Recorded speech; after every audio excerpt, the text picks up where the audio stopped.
Greetings, family. Welcome back to the African Exodus show. I'm your host, Tanisha Reed, here to you with a new video. Before we get started with today's show, quick housekeeping. If you have a desire to stay connected outside of YouTube, best way to do that is through my Telegram app. There I post anytime that I post a video. It's just also a quick way to message me if you're trying to get something to me or message something to me. That's the best way to do so. In addition, if you have a desire to donate or give to this channel, the best way to do so is through Cashapp or PayPal. Cashapp is on the screen. PayPal is in the description. Also, you can donate to my Patreon or join my Patreon rather. There I also post any of the materials that I use inside of the presentations for you to study on your own time. So today we're going to be having an important discussion, and I wanted to do this in a way that is going to be thorough.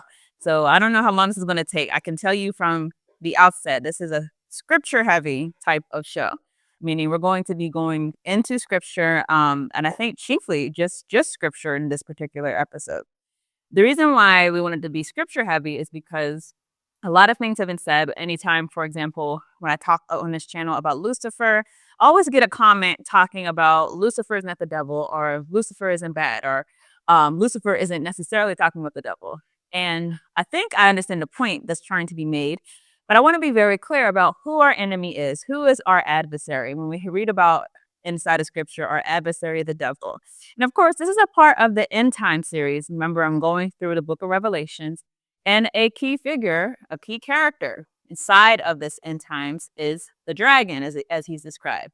The dragon who persecutes Yah's people, persecutes the children of Yasharel, has persecuted the children of Yasharel. Throughout history, we can trace this entity and their agenda throughout the generations, and we should know who they are as they are described inside of scripture. So we're going to go through different translations of our enemy, right? The common one, Satan, the devil, and as I will put forth, Lucifer. Wait till the end of the video before you push back. If anyone wants to push back and argue that Lucifer is not necessarily the devil, just wait till the end of the video. I'll present my argument, and I'm always open to different comments. I know some people think I remove comments. I don't remove any comment for disagreeing with me. I will remove a comment if you're disrespectful to me or someone else, but I try not to do. So let's just go through it. We're going to start with Genesis 3, 1 through 5. The reason why we have to start with this one, because it's the first reference to the fact that we have an enemy. From the beginning, we've had an enemy, a particular entity, particular spiritual being who has had animosity towards the people who Yah created in his image. So let's go to there. Now the serpent was more crafty than any beast of the field, which Yahuwah Elohim had made. And he said to the woman, "Indeed, has Elohim said, you shall not eat from any tree of the garden?" The woman said to the serpent, "From the fruit of the trees of the garden we may eat, but from the fruit of the tree which is in the middle of the garden, Elohim has said, you shall not eat from it or touch it, or you will die." The serpent said to the woman, "You surely will not die. For Elohim knows that in the day you eat from it, your eyes will be opened, and you will be like Elohim, knowing good and evil." So it's so important for us to start here because we have to recognize that, okay, from the beginning, we've had an enemy. And this enemy has a number of traits. We're going to talk about the different traits of the enemy as we go through, but let's just go from the traits that we can pull from this scripture. Number one, he's a liar, right? He will twist words. For example, when he says, "You surely will not die," that's an outright lie. We know he has animosity towards mankind because obviously if you've read this story, I'm believing all of you at least know this story. You know the fact that the serpent was deceiving Eve, that because she and Adam ate from the fruit of the tree that she was told not to eat from, that she did die. She surely did die. And so he wanted for mankind to die. He had an agenda. He wanted to kill. So we know right there that he is a liar. We know that he's a killer. And we also know that he uses in logic, weird reasoning to try to twist the words of Yahuwah. And that's very important because all throughout history, we have people who will use Yah's words and twist it in a way to make it say something or sound like something. But what they're doing is they're regurgitating something that is true and trying to put a spin on it. We know that that's how Satan operates. He also promises humans will be like Yahuwah. Now, this is important just to understand. We've gone through this already. But whenever you try to understand Satanism, Luciferianism, which is an entire belief inside of, I would say the basis, honestly, of every single Freemasonic agenda is Luciferianism. This idea that we want to be like God, we want to be like Yah. And many people actually have an appreciation for the serpent because they look at him as a liberator. He wanted us to be like gods. He wanted us to know good and evil. If not, we would have been without knowledge of good and evil. We would have just been going around without knowing. And we want to know everything so that we can qualify ourselves as being like gods. That is the perverse beliefs coming from the world. The people who control the world, they're Luciferians. So we have to remember this exact aspect, that Lucifer also has a following that actually appreciates what he did because they look at him as a liberator, believe it or not. So let's go to the next scripture. This one's also important because we have, as I said, some traits about him. He's a liar. He's a killer. We know that he uses reasoning and logic to try to twist Yah's word. We know that he promises people that they can be like God. So those are the things we know from the outset. But we get some more details about this enemy from the book of Job, okay? So Job 1:6-22 says, "Now there was a day when the sons of God came to present themselves before Yahuwah and Satan." We're going to go into the exact meaning of Satan in a moment, but let's just keep going. "Satan also came among them. Yahuwah said to Satan, 'From where do you come?' Satan answered Yahuwah and said, 'From roaming about on the earth and walking around on it.' Yahuwah said to Satan, 'Have you considered my servant Job? For there is no one like him on earth, a blameless and upright man, fearing Elohim and turning away from evil.' Then Satan answered Yahuwah, 'Does Job fear Elohim for nothing? Have you not made a fence around him and his house and all that he has on every side?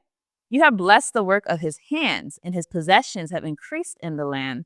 But reach out with your hand now and touch all that he has, and he will certainly curse you to your face.' Then Yahuwah said to Satan, 'Behold, all that he has is in your power. Only do not reach out and put your hand on him.' So Satan departed from the presence of Yahuwah." Okay, here we are given some more details about this serpent, this enemy, okay? So one, we know that he actually has the access to approach Yahuwah, right? He can go before Yahuwah and try to make petitions on different people. This is important to understand because something that someone told me as a kid, when I was in kids' church or youth group or something like that, that is really true.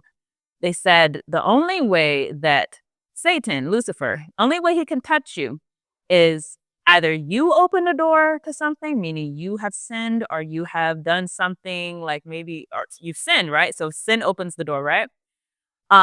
Or Yah could be allowing something to happen to test you. And we know that Yah tested Job. He could be allowing something to happen to refine you, to make you better, purer, to have you be stronger in the end. So Yah will allow Satan in certain instances to touch people, but he always has the best for that person. He always has his will for that person being the covering, knowing that his will is what is going to go forward, not the agenda of Satan. So that's the comfort we know, even if for a moment he is being allowed to wreak havoc on parts of our life.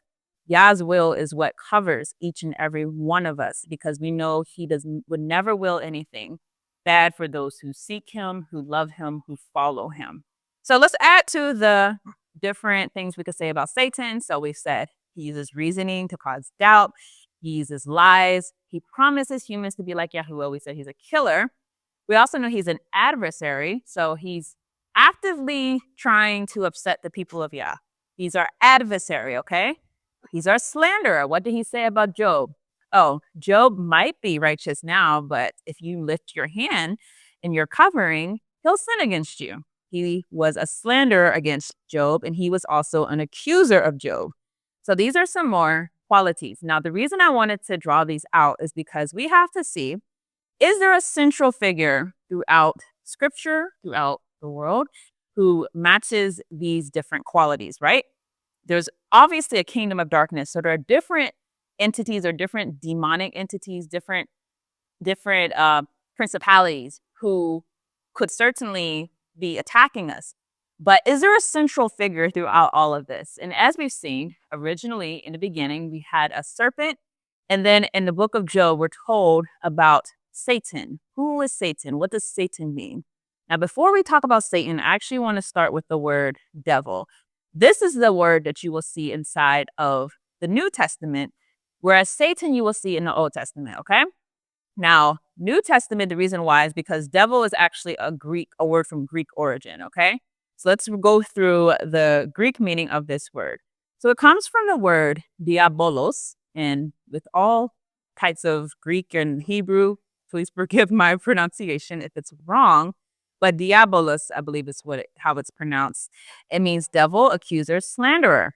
It's an adjective, and that's important to understand. These are descriptive words. These are not necessarily words that talk about a person. They're talking about a quality, a characteristic that you can find that can pertain to many people. So the word devil, again, it means accuser, slanderer, slanderous with the article, the slanderer, and derived from the Greek verb diabolo, meaning to slander or to accuse. So you get the general understanding. As I said here, the way that they would flip this from Greek to Hebrew, it would be Satan. Satan, as we're going to go through, means adversary, accuser, okay? Someone who is a demonic or evil spirit is also an understanding of Satan. Let's read from the Topical Encyclopedia. It says the term devil is derived from the Greek word diabolos, meaning slander or accuser, as we've said. In the Bible, the devil is often identified with Satan, the adversary of God or Elohim and humanity. The devil is portrayed as a fallen angel who rebelled against Elohim and now seeks to lead humanity astray. In Leviticus 17:7, the word devil is the translation of the Hebrew sayer, which means goat or satyr, alluding to the wood demons, the objects of idolatrous worship among the heathen. Now, the reason I wanted to emphasize this part is because many of you know that Baphomet is worshipped inside of the occultic societies, inside of the Luciferian circles, Baphomet, right? And we're told that Baphomet goes back to Satan or to Lucifer, but many of us don't understand why. But you see inside of Leviticus 17:7, I'm going to read the scripture. They shall no longer offer their sacrifices to the goat demons, with which they play the prostitute. This shall be a permanent statute to them throughout their generations. So we read that there were goat demons that the people were offering sacrifices to. So for whatever reason, I don't know why, Lucifer, Satan, he decided to personify himself as a goat. So it's important to understand that there is a reference to that for what might be the reason he chose a goat. And obviously there are certain things about a goat that we know are not sheep, they're not lambs. You know, goats are not going to be the followers of Yahuwah. Goats will be the ones who want to go their own way. So we can kind of see why he chose to personify himself that way. That was just the side point, but I wanted you to have that understanding. But the focus is devil, so let's focus on this word used throughout scripture. I'm not going to read every single time that these words are used, but I'm going to use some ones that are of real significance. So John 8:44, you are of your father, the devil, okay? Remember what devil means: slanderer, accuser, adversary. And you want to do the desires of your father.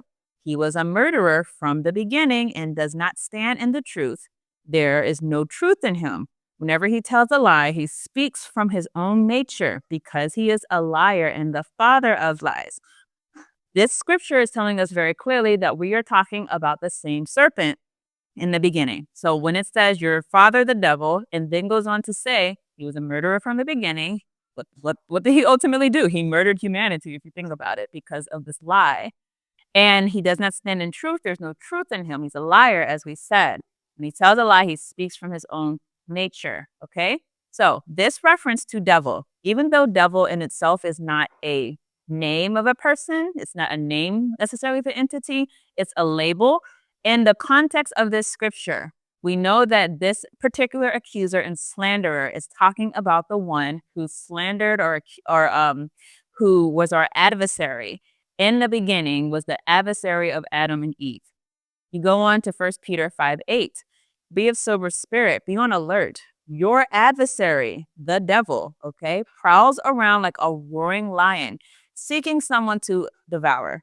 This is important to understand because even though, again, devil can be that word can apply to a lot of people. It means accuser, slanderer, it means adversary. But we're told that we have a specific one, right? There's a specific entity that matches this description. So this is telling us that there's one central figure that this all is emanating from, and that's what we have to keep in mind. And then Matthew 4:1-11. Then Yahusha was led up by the Spirit into the wilderness to be tempted by the devil. And after he had fasted for 40 days and 40 nights, he then became hungry. And the tempter came and said to him, if you are the Son of Elohim, command that these stones become bread. But he answered and said, it is written, man shall not live on bread alone, but on every word that comes out of the mouth of Elohim. Then the devil took him along into the holy city and had him stand on the pinnacle of the temple.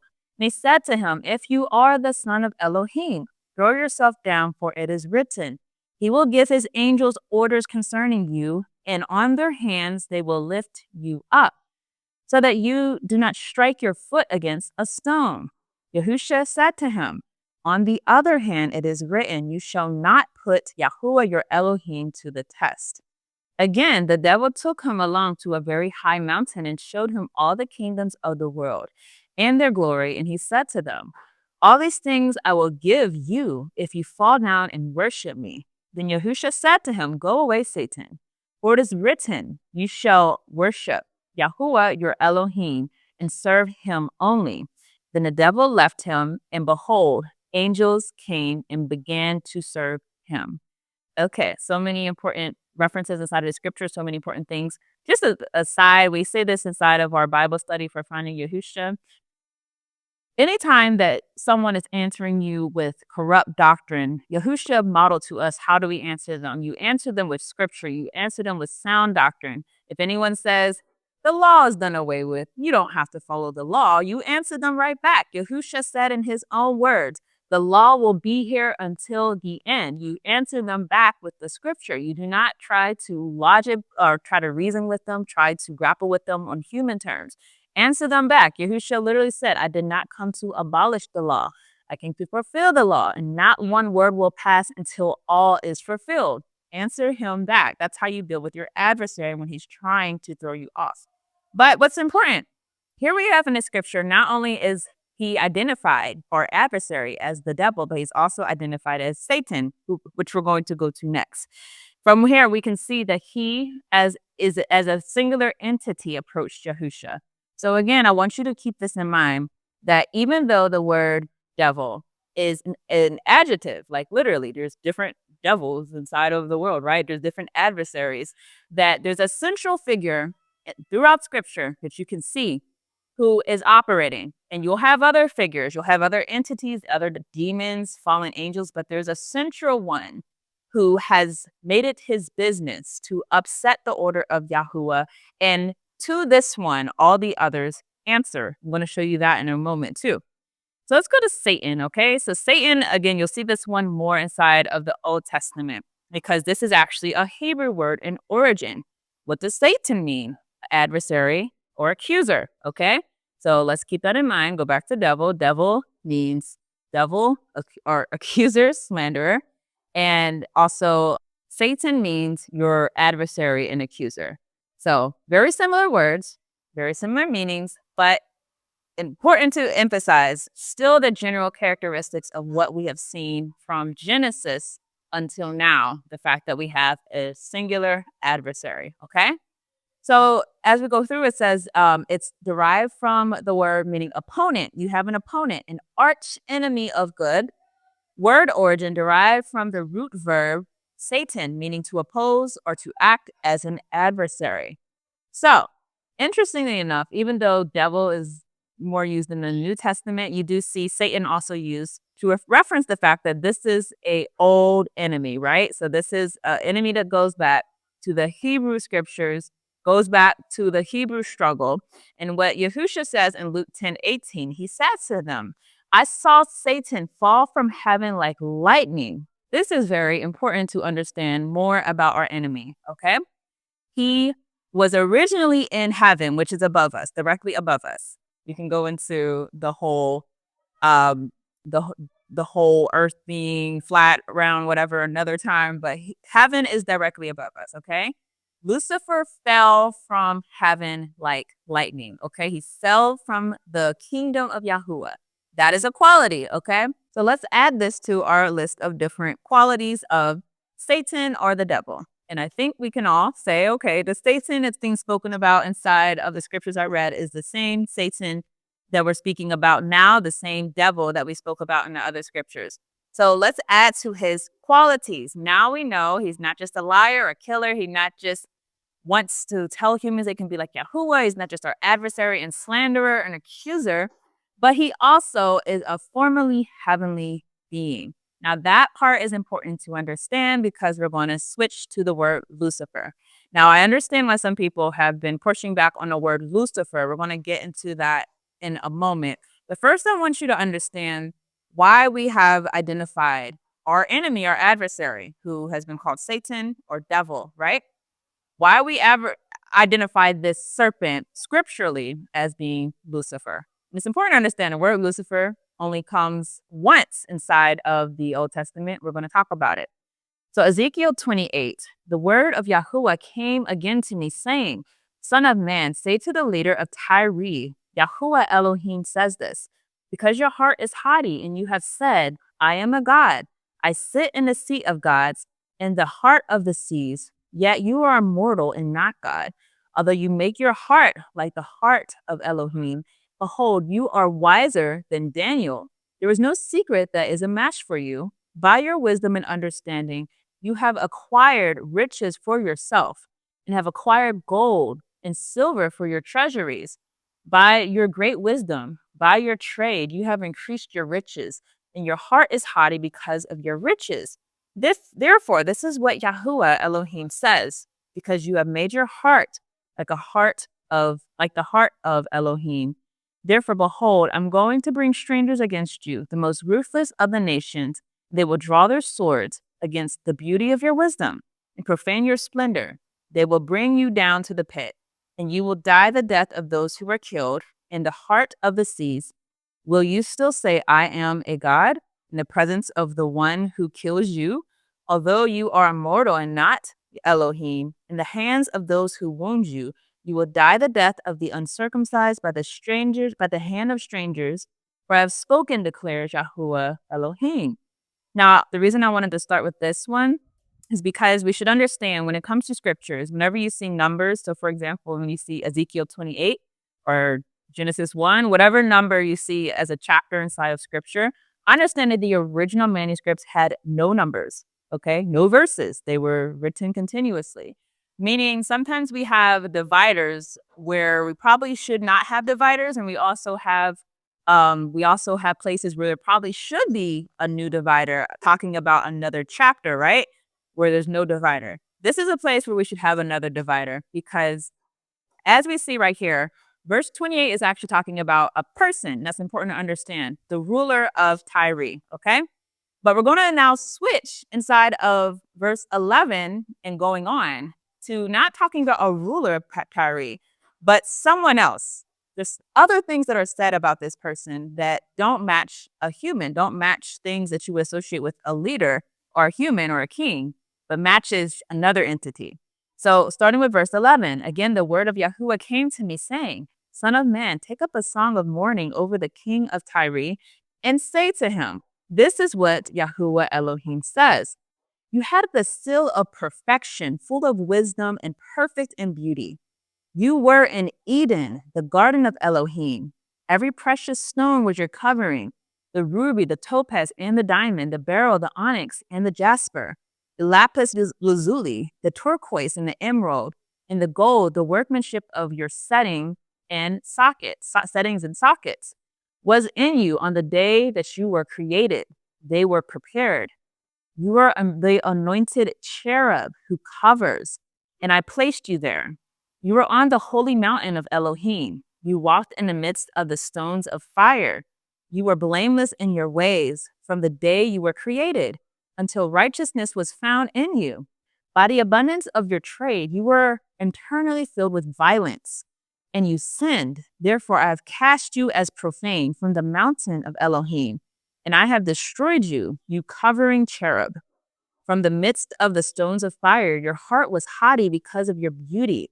You corrupted your wisdom by reason of your splendor. I threw you to the ground. I put you before kings, that they may see you. By the multitude of your wrongdoings, in the righteousness of your trade, you profaned your sanctuaries. Therefore, I have brought fire from the midst of you. It has consumed you, and I have turned you to ashes on the earth, in the eyes of all who see you. All who know you among the peoples are appalled at you. You have become terrified, and you will cease to be forever. So I hope you all caught what I was saying.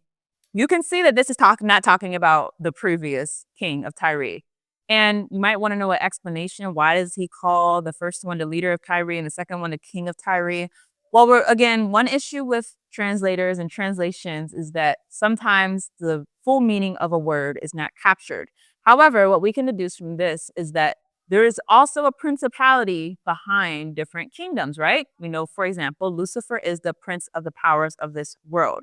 So what we can deduce is what he's actually talking to. Now he's talking to that principality that's behind Tyre, the kingdom of Tyre, right? Similar to the fact if you read about Gog and Magog in scripture, you might get confused because when you read about Gog and Magog, it talks about them as if they are people, as if they are kings, but you're reading about a spiritual thing that's happening. There are principalities behind the rulers of the world that Yah will sometimes talk to or prophesy to, right?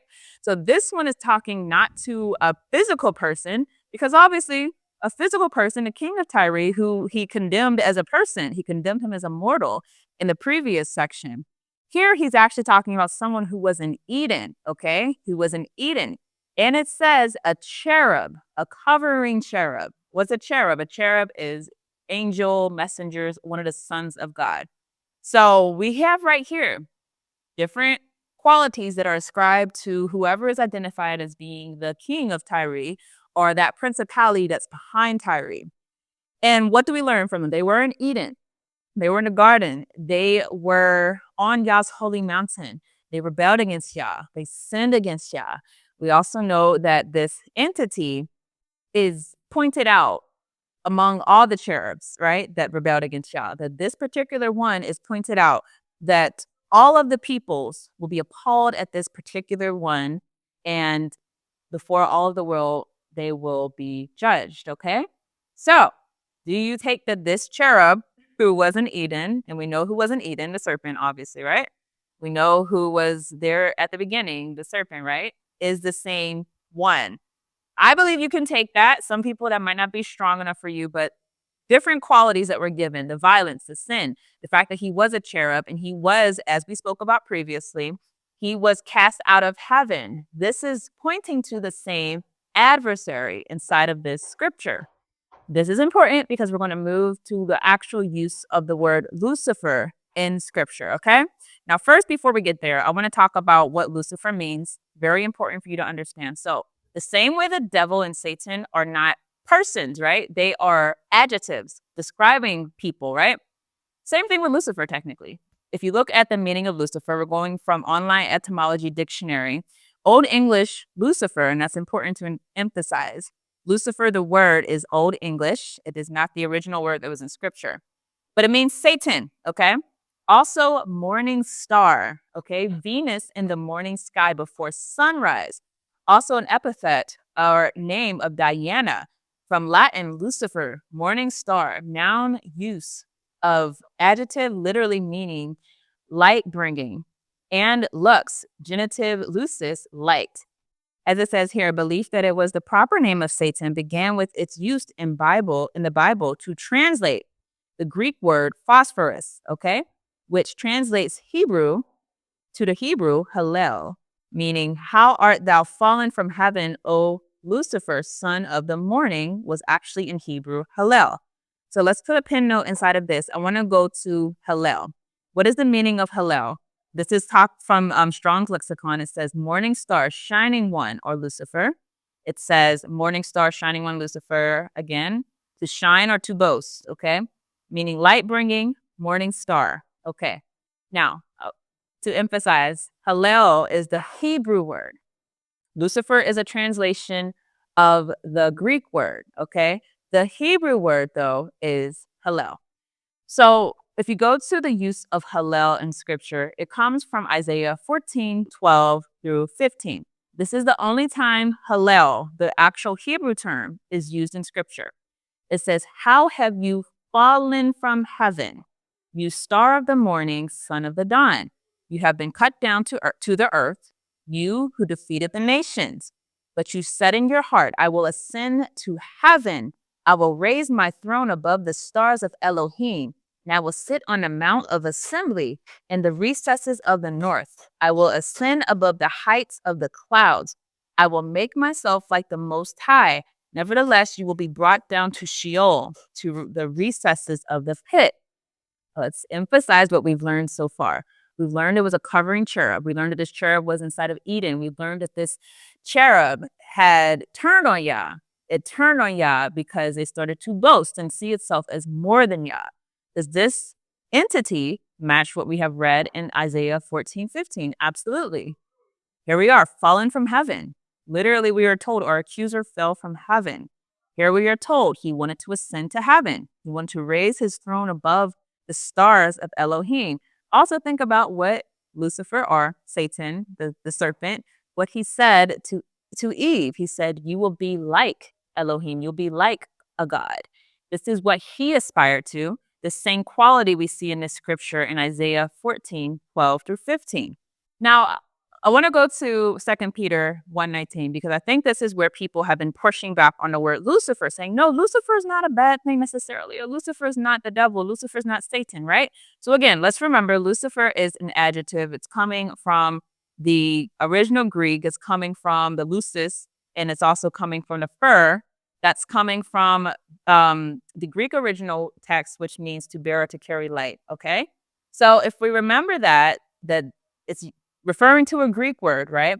We read 2 Peter 1:19, and it says, so we have the prophetic word made more sure, to which you do well to pay attention, as a lamp shining in a dark place, until the day dawns and the morning star arises in your hearts, okay?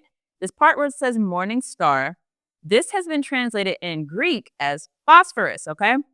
Is this talking about the same morning star that we just read about inside of Isaiah? Hallel, right? No, obviously. This is talking about Yahusha. The confusion is that phosphorus means the same thing technically as Hallel. It means light bringer, morning star, radiant, the morning star. But what we have to remember, as I said, is that these are adjectives, right? They are words that can be used in many different contexts. So you can technically say phosphorus, which is what the Greek word that was used inside of 2 Peter, you can technically say that it has the same meaning as morning star in Isaiah. But when we read about Hallel in Isaiah, this is talking about the same enemy that fell from heaven, the same enemy that tried to boast himself, tried to elevate himself above Yahuwah. So that's the differentiation. I think that's where people have been getting confused. Yes, the word morning star does appear in 2 Peter. It's in a positive context because it's describing Yahusha, but we have to remember that these are adjectives. So obviously Yahusha is the light of this world. The word that the Greek translator chose to use was the word phosphorus. Phosphorus refers to a morning star. That does not mean that the morning star inside of 2 Peter is the same morning star inside of Isaiah. So I hope that helped. Just want to hammer this point one more time. This is an article from Word Origins. It says phosphorus comes into English from classical Latin, where phosphorus is a name for the planet Venus. The name comes ultimately from the Greek. The roots are phoso, light, phosphorus, bringer. So phosphorus is a light bringer. The element is named for its luminescent properties. Lucifer also literally means light bringer in Latin and is the name for the planet Venus. But unlike Lucifer, phosphorus is not the name for the angel that rebelled against Elohim in the Christian mythos. Okay, so I want to hit on one more point before we go back to Revelation, because remember, this is all about the end time series, right? So I want to hit on the fact that we see this adversary appear somewhere else. Very important for you to recognize. This is in the book of Jubilees. So in the book of Jubilees, we have identified a character who is called the Prince of Mastema, okay? Mastema, when you look at the word or the meaning, it means hostility, enmity, and animosity. It derives first from the Hebrew word setam, which means to bear a grudge or to be hostile. And this is reading from Strong's Lexicon. It says, while there is no direct Greek equivalent for mastema, the concept aligns with terms like diablos or devil, which means slanderer or accuser, often used to refer to Satan in the New Testament. The usage of the term mastema is used to denote a spirit or force of hostility and enmity. It is often associated with the adversarial actions or intentions, particularly in a spiritual or moral context. In some Jewish translations, Mastema is considered a figure or angel of hostility akin to Satan, who tests or accuses humanity. In ancient Near Eastern culture, spiritual beings were often personified as forces of good or evil. The concept of a spiritual adversary is present in various religious texts, including the Hebrew Bible. The idea of Mastema is a personified force of hostility, reflects the broader ancient understanding of spiritual warfare and a cosmic struggle between good and evil. And the word Satan, where Mastema comes from, again, it means to bear a grudge, to hate or to oppose. And the definition, to bear a grudge, to hate or to oppose, to lurk or to persecute. In fact, let me read one section. I'm going to read Jubilees 10. And it says, verse 8, and the chief of the spirits, Mastema, came and said, Yahuwah, creator, let some of them remain before me, talking about the spirits, the demons, and let them hearken to my voice and do all that I shall say unto them. For if some of them are not left to me, I shall not be able to execute the power of my will in the sons of men. For these are for corruption and leading astray before my judgment. For great is the wickedness of the sons of men. And he said, let the 10th part of them remain before him, and let the 9 parts descend into the place of condemnation. So this is our punishment as having rebelled against Yahuwah. Now we have these demonic forces. A 10th of them, as we're told in Jubilees, were assigned to Mastema. So when we say that there's a prince of this kingdom, this is the same one. So this is a good book to read. Absolutely. You all know that I say Jubilees is absolutely scripture was Genesis, and go through all the reasons why in another video. We've already gone through them many times, but definitely read the book of Jubilees just to see how this same adversary appears and oppresses the children of Yasharel. But let's go to Revelations. This is a long read, so let's just jump into it. A great sign, this is Revelations 12, a great sign appeared in heaven. A woman clothed with the sun, the moon under her feet, and on her head a crown of 12 stars. She was pregnant, and she cried out, being in labor and in pain to give birth. Then another sign appeared in heaven, and behold, a great red dragon having 7 heads and 10 horns, and on his heads were 7 crowns, and his serpent and his tail swept away a third of the stars of heaven and hurled them to the earth. And the dragon stood before the woman who was about to give birth, so that when she gave birth, he might devour her child. And she gave birth to a son, a male, who was going to rule all the nations with a rod of iron, and her child was caught up to Elohim and to his throne. Then the woman fled into the wilderness, where she had a place prepared by Elohim, so that there she would be nourished for 1,260 days. And there was war in heaven, Michael and his angels waging war with the dragon. The dragon and his angels waged war, and they did not prevail, and there was no longer a place found for them in heaven. And the great dragon was thrown down, the serpent of old, who was called the devil and Satan, who deceives the whole world. He was thrown down to the earth, and his angels were thrown down with him. Then I heard a loud voice in heaven saying, now the salvation and the power and the kingdom of Elohim and the authority of his Christ, HaMashiach, have come, for the accuser of our brothers and sisters has been thrown down, the one who accuses them before Elohim day and night. And they overcame him because of the blood of the Lamb and the word of their testimony, and they did not love their life, even when faced with death. For this reason, rejoice, you heavens, and you who dwell in them. Woe to the earth and the seas, because the devil has come down to you with great wrath, knowing that he has only a short time. And when the dragon saw that he was thrown down to earth, he persecuted the woman who gave birth to the male child. But the 2 wings of the great eagle were given to the woman, so that she could fly into the wilderness to her place, where she was nourished for times and half a time, away from the presence of the serpent. And the serpent hurled water like a river out of his mouth after the woman, so that he might cause her to be swept away with the flood. But the earth helped the woman, and the earth opened its mouth and drank up the river which the dragon had hurled out of his mouth.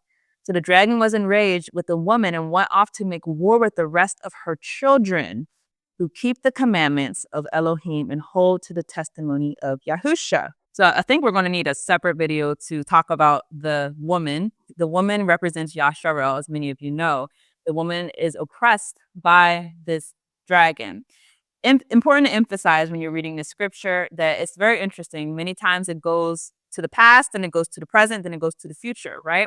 As I said, the people who put the numbers in the Bible, the numbers were not in existence before. So maybe these could be separate chapters, honestly. But as we start off, we find out that this serpent, right, who is warring with Yahuwah, right? That a third of the stars of the heaven, a third of the angels, the messengers followed after the serpent.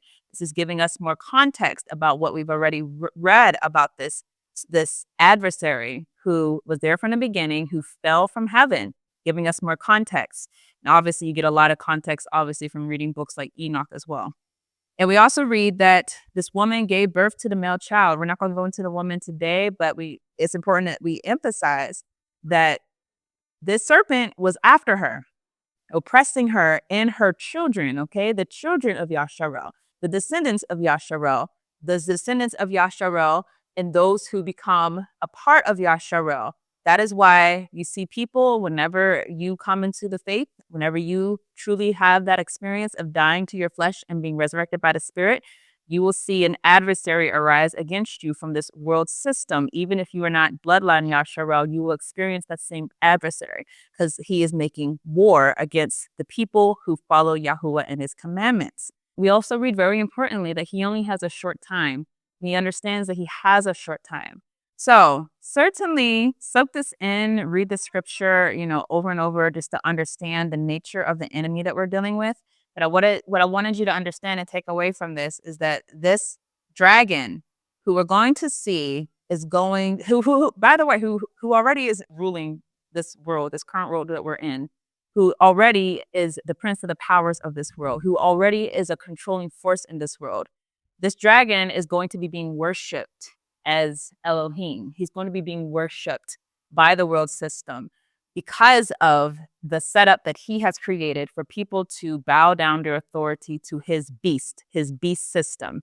So understand that this is going to become more and more of a reality, that people will make evil sound good and good sound evil. They will make Lucifer, who is a demonic, evil presence, who is a deceiver, accuser, a liar, they will make him to be righteous. And the people who stand on truth and righteousness will be called evil. Important to understand this, important to understand that he is being worshipped by this world system. But most importantly, his time is limited. He knows it, and I'm happy that you know it as well. So that is all I have for this video. I pray it was a blessing to you, and y'all willing, I'll see you in the next video. We believe in the resurrection of the dead. We believe that the 20 million black people in America in the last days will be taught the truth. The trumpet of truth will sound in your ear.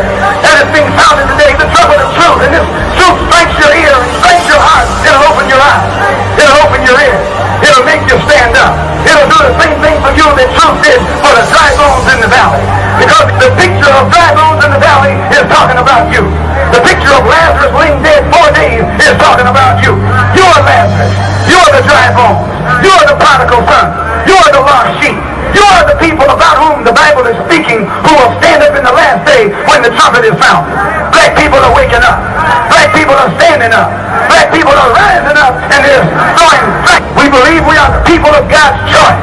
That's what we believe. We believe we're the chosen people. We don't believe Jews are the chosen people. We don't believe Jews are the ones going to the promised land. We don't think part of God. No, they're nothing but another part of that same race of devils that come out of Europe. They didn't even come out of the Holy Land. They come out of the caves of Europe. Furthermore, we believe we are the people of God's choice. As it is written that God would choose the rejected and despised, and we can find no other person fitting this description in these last days more than the so-called Negroes in America. We believe in the resurrection of the righteous. We believe in the judgment. We believe this first judgment will take place as God revealed right here in America. The judgment will take place in America. The resurrection will take place in America. The judgment will take place in America. The separation will take place in America. And the destruction will take place in America. Doom will take place in America. Doomsday will take place right here. This is the place the Bible is talking about. When the Bible mentions Babylon, it means America. When the Bible mentions Sodom and Gomorrah, that's America. When the Bible mentions Egypt, that's America. This is Rome. This is Babylon. This is that wicked kingdom that God is going to come and set flame to. Valley of Dry Bones, as recounted in Ezekiel 37, the prophet Ezekiel finds himself in a desolate landscape filled with lifeless bones. Symbolizing the exiled Israelites' spiritual state and hopelessness, God poses a question: can these bones live? In response, Ezekiel acknowledges only God's knowledge. God commands Ezekiel to prophesy over the bones, and as he does, a rattling occurs. The bones come together, sinews attach, flesh forms, and skin covers them, but they remain lifeless. God instructs Ezekiel to prophesy breath into the bones, and a mighty wind breathes life into them. This vision portrays God's promise to restore the people of Israel, breathing new life into their spiritual and national revival.